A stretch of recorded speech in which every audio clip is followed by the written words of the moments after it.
Welcome to Kanya CRP. In order to release a maintenance plan, access MNTT20 maintenance plans list transaction.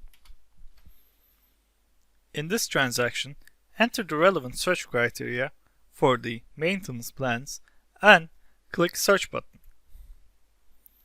Here, you'll see that some of the maintenance plans are released and some of them are not.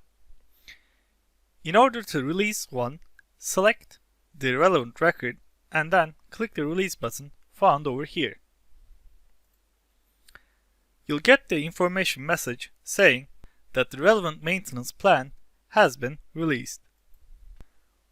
When you click the Search button, it's going to refresh the information to show that the maintenance plan is released.